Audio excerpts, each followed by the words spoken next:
আসসালামু আলাইকুম। আশা করি সবাই অনেক অনেক ভালো আছেন। আপনারা অবগত আছেন যে বিএনপির একটি নেত্রী নিয়ে আসলে সাংবাদিক ইলিয়াস হোসাইন একটি কথা বলেছিলেন। শামাওবাদ বিএনপির সব তথ্য ভারতে পাচার করে। শামাওবাদের সাথে এখনো শেখ হাসিনার কথা হয়। তো সেই কথা নিয়ে আসলে বিএনপির কিছু দল বা বিএনপির কিছু অঙ্গ সংগঠন সাংবাদিক ইলিয়াস হোসেনের বিরুদ্ধে জারু মিছিল করেছেন, সেটা আপনারা অবগত আছেন। কিন্তু এই জারু মিছিল বলেছেন যে উনি নাকি আওয়ামী লীগের দোসর। একটা কথা আমি পরিষ্কার বলতে চাই, এই সাংবাদিক ইলিয়াস হোসেন আমার আত্মীয় না, আমার রিলেটিভও না, এবং আমি ওনাকে খুব বেশি অনেকে আছে যে 5-8 এরকমও না। আমি ওনাকে পছন্দ করি সত্য বলার জন্য। কিন্তু উনি নিজের মা মারা গেছে, দেশে আসতে পারে নাই, এবং নিজের জীবনকে বাজি রেখে পরিবারকে বিপদে ফেলে উনি দেশ এবং জাতির জন্য কথা বলেন।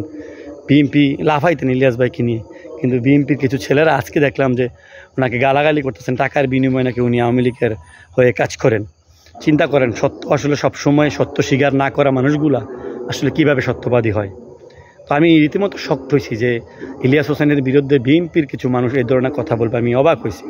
তো এই হচ্ছে আমাদের সমাজ। সত্য কথা বলতে গেলে একদিন আপনার যখন আপনার স্বার্থে আঘাত লেগে যাবে, তখনই আপনারা মানুষকে দালাল বানায় দিবেন, চিটিং বানায় দিবেন। এটা হচ্ছে আমাদের জাতির। এই জন্য এই জাতি গোলামিতে থাকবে সারা জীবন।